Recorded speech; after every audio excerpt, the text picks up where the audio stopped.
Welcome back to the No Money Spent series on MLB The Show 20. This is going to be episode 17, and this is going to be kind of a mega-sode here. We're doing a lot. So we're starting off with these creative player moments for the shortstop. We're going to get all the way through left field today. We're still going to have center and right to do later, but we're going to get all these done. The Adames one was pretty simple. You just do that, get 3 hits, and we complete that. And we got the Bo Bichette one, and Bo Bichette launches a nuke, no doubt about that. Today's video unfortunately does not include gameplay other than obviously these offline modes. I'm terribly sorry. There's some exciting things happening in today's episode, but you know, there isn't going to be any online gameplay. I'm definitely going to get more of it going because I do personally feel bad about it, but I'm kind of in a grind mode right now, or at least I was when I recorded this, and so I didn't really bother playing online. We got this DeYoung mission.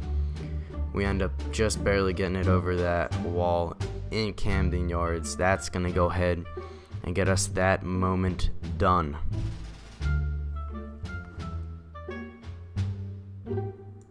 Hopping into the next moment, we got Tim Anderson. Tim Anderson, of course, famous for his bat flip. That was a pretty, not exactly a bat flip on that one, but we did end up completing that moment. I find a lot of these moments that included assists, especially with outfielders, were super frustrating to do because there was just no guarantee that you got assists in the outfield. And now we got this Fernando Tatis Jr. one against Baltimore. I believe we got to steal 2 bases, get on twice. We end up getting our second hit of the game. We've already taken 2 bases, and so that is going to give us this moment done. Get the stolen bases out of the way first, and then just go for the hits later. And we got this Javi Baez one. We end up hitting a home run, and that is going to help us get that one done pretty easily. But you only need a gap shot there. You don't necessarily need a home run. So now we're getting into left field. Sinsu Chu, he had to get on base 4 times in 2 games, and that's going to be a gapper, getting over the head of the center fielder, and we're going to go ahead and get on base for our 4th time. Feels great. We still had a lot of room left. We went 3 for 3 in 2 innings, so you'll have to see that. But this Chris Davis mission, Chris Davis is not what he used to be, man. He's not nearly as good as he has been in previous games, but we still get that low fastball and are able to take it out. Oakland, man, shout out to Oakland. I really like their team. They might make the playoffs if baseball even happens. Anyways, Yastrzemski, this moment, Yastrzemski barely even hits it, but a hit is a hit, man. So we end up completing that moment. Next up, Jacques Peterson. Jacques Peterson's so good, man. If you need Jacques Peterson, or if you need a good BR player, get Jacques Peterson because he's really good. And yeah, if you're a budget squad, you could also run him in the outfield. Next up is Joey Gallo moment, and Joey Gallo does Joey Gallo things. It gets over the scoreboard, just ridiculous stuff. Joey Gallo, though, ends up hitting a home run. This Eddie Rosario one, it took me a while. It's not a particularly difficult mission, but Luis Severino just was not throwing me strikes at all, and it was kind of frustrating, but, you know, perfect, out of that short porch. We end up getting that. Yordan Alvarez, an absolute rope right there to get extra bases, and that's going to complete that moment. So we're looking really good on the left fielders. The nice thing about left fielders is they're sluggers, unlike second baseman. Second baseman kind of suck to do these hitting missions with, but I digress. We have 5 packs, 5 standard packs. I'm not entirely sure how I got these. I really have no idea, but we got 5 standard packs. I didn't buy them. We had them lying around in the inventory, so I figured I'd rip them open. Here in our last pack, we've yet to get a silver. Pretty disappointing with these packs, but thankfully we did at least get Chris Archer. So we did get a silver, but now I'm going to be talking about the way that I was flipping Stubs here. So this is these high bronze cards, or not even high bronze cards. They're at a premium price because of collections, and these are super easy collections to do with no diamonds. So these cards are, for whatever reason, going for more. I have a theory that they were potentially added into the game late, or they're somehow rare, but I feel like they're more added into the game late. And so these guys go for a ridiculous amount of stubs, but people want to buy them because they're doing collections. And chances are, if you pull one of these guys in a pack and see the sell now is like 3,000 stubs, you're probably going to want to sell them pretty quickly. So that is why we ended up really being able to make some stubs off of this. My main Chester was a really nice guy, or Cheslor I should say. It was a really nice flip. He was super easy to flip as well, so I really like that. But Trevor Rosenthal also really good. Dom T. Williams was also pretty solid, and then of course Scott was also very good for Texas.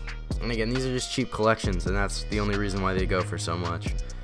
So we end up getting these guys. We're just flipping them, putting in buy orders, then selling them with sell orders, and usually it ends up working out pretty good for me. So this is a sort of active flipping. There's also a way to flip where you just put in a bunch of orders overnight and then sell them in the morning, and that's pretty boring, so I don't do that. But I do this sort of active flipping, and it obviously looks like I'm losing stubs, right? I'm only at 20,000, but I'm actually not. I'm making quite a bit of stubs because it's almost impossible to lose on these guys, right? Because you really can't. Maybe you'll lose a bit if they really drop down in price and you consider tax, but it's pretty hard to lose with flipping. I also tried my luck at some equipment. The only problem is equipment just does not move at all. That is why I don't do equipment. But if you do equipment, that's great. I just don't find, especially diamond equipment, just does not move at all. Nobody buys it, nobody sells it, so it's really tough.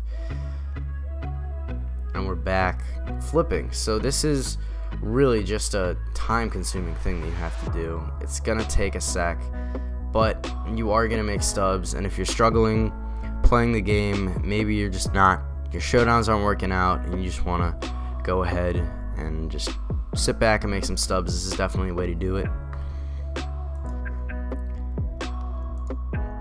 And this gets very, very, very tedious, but I will say, if you want to make stubs, definitely flip. Not necessarily flipping these cards, but I do think these have good margins. Like I was doing the Orioles cards in the last episode.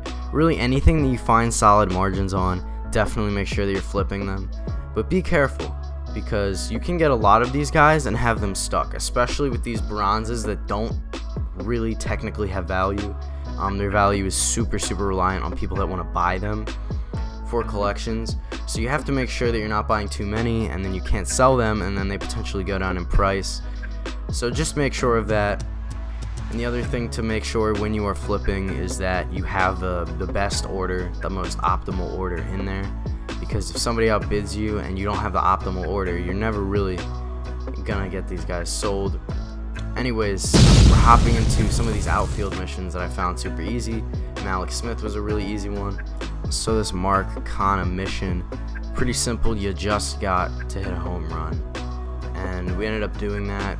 It isn't Wrigley Field, so it's a little bit of a big ballpark, but we end up getting it done.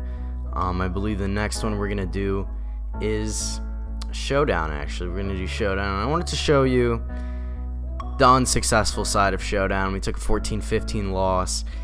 Stuff like that was happening a lot when I was on sort of my Showdown thud, or my Showdown skid, I guess you could call it. So we're hopping back into this Aaron Judge mission. I just wanted to hit a home run with Aaron Judge. I was really feeling down, and that sort of helped me get back in the swing of things. But Showdown, it's tough. It really is. As much as I present myself as somebody who is really good at Showdown, I'm not that great, and it does show in all these losses. So that's pretty sad, but we do have some gold players from the exchange. So when you get these Team Affinity packs, you're doing collections, you a lot of time get these duplicate silvers, and the only thing you can really do with those guys is get golds. So this is kind of funny. When I was playing through Showdown, this Austin Meadows, man, I don't know what he was doing out there in left field, but he was just teleporting all over the place. And another Showdown, we're 15-15 with 1 out left, and Verdugo grounds out. Once again, the sad side of Showdown. But nevertheless, we're just going to keep flipping these Orioles players. And Orioles players in specific, I'm mostly going for silvers here. Jose Iglesias was fantastic in terms of margins. Michael Givens was pretty solid as well. I was even on Mancini for a while, but I'm also going to mix in some bronzes here. And hey man, it's legit. You can definitely make some stubs flipping these guys, as long as you know what you're doing. And make sure you calculate the 10% tax. That seems kind of obvious, but a lot of people forget. 10% tax is going to hinder it. So when you put in a sell order, you got to make sure you understand that it says seller will receive blank. That is obviously what you will get from that, and it better be higher than what you bought it for. And if it isn't, then you might just want to cut your loss. But we're also getting DJ Stewart's, because DJ Stewart had really gross margins. So we ended up getting DJ Stewart's as well to flip, but mostly Jose and DJ Stewart. Hopping back into collections, you can actually collect these stadiums, and I'm gonna collect these anyway. So these are free stubs hidden in your collections. Like I said, I'm gonna collect these stadiums anyway because I want to have the option of where I want to play. So it's really not that big of a problem to lock these guys in and get some stubs. And as a matter of fact, here I'm just buying up some of these and we'll put them in and we'll figure it out. But I'm also going to do these equipment exchanges because these give you just a tad bit of free XP, but they give you some free XP for stuff you might already have locked in. I'm also selling some of the equipment that I'm not using. So I even had this pair of cleats that were super expensive, and I was actually able to get rid of them for like 900 stubs, and I didn't even know I had that. So make sure you're checking your gold equipment, your equipment in general, seeing if you have anything valuable. And we also got some bats, so this is just free XP, stadium sounds, all stuff I got from Team Affinities and just locked them in for no reason at all. And now we're going through creative players because I've done a few more collections, so I'm definitely going to have a lot more of these guys to trade in, or not even to trade in, just to lock in. So we end up getting a bunch of free stubs from that. Again, if you have not done that, I would highly recommend it. We also got this 30 gold players done for the trophy, but it also gives you 1,000 stubs and a bunch of XP. So now we are sitting on 61,371 stubs, and the team is looking really good. Granderson is next on the chopping block, even though he does play amazing. I just can't deal with his fielding anymore. And Ozzy Albies has been a little bit suspect in the short time that I've played with him, so he might also be leaving the squad very soon. Hopping back into Showdown, I decided to get away from Garrett Cole because he was my nightmare. So I ended up going over to the AL West, and I think it's pretty safe to say that I succeeded. We still had over half of our outs remaining, and we ended up winning 18-15. Danny Santana with the walk-off tot. So we ended up getting that done, and I don't actually want any more Team Affinities in the AL West. What I want to do is I want to max out these affinities, and this is going to be really good for quite a few reasons. The first reason, we're getting a bunch of stubs and Team Affinity packs. To get to 50 to 70, you get 4,000 stubs and 6 Team Affinity packs, which is basically 6 standard packs. So we got a really good shot at pulling a diamond after getting a few of these, and we get a bunch of guaranteed stubs. So I'm really happy about that and doing those. That's just the start. I want to max out these Team Affinities. But for now, we'll just take Matt Olson, we'll take the A's, and we'll run with it. So now we're going to open up these packs here. We're trying to get glitchy. We want to get another diamond. I know, I'm getting a little bit diamond greedy. We get a gold, and we get a good gold. Giancarlo Stanton is very expensive, so I'm happy to get him on the team. Very happy, as a matter of fact. And we'll probably just sell him. But the rest of these packs were not really it. We didn't get a ton. But hey, Giancarlo Stanton, that's really good. So we ended up getting about 8,000 stubs just from doing that showdown once, essentially. Right, because Stan sells for about 3K, and then I would say every other card in here is about 1,000. So I think we did pretty well. And there's one more thing that we're going to end off today's episode with that I'm super excited about. And if you couldn't already tell, we are going to be going ahead and buying Yelich and Hader. I'm super excited, and if you have not been tuning into the last few episodes, Yelich and Josh Hader are the only two I need to get done with the NL Central collection.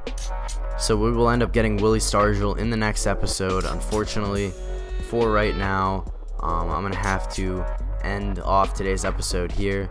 But we're getting Plesac in next episode, I should say. I can't guarantee that it'll be up tomorrow. But in the next episode, we will be getting Willie Stargell. We might even debut him online. We'll see. Thank you guys so much for watching. I'm out. Peace.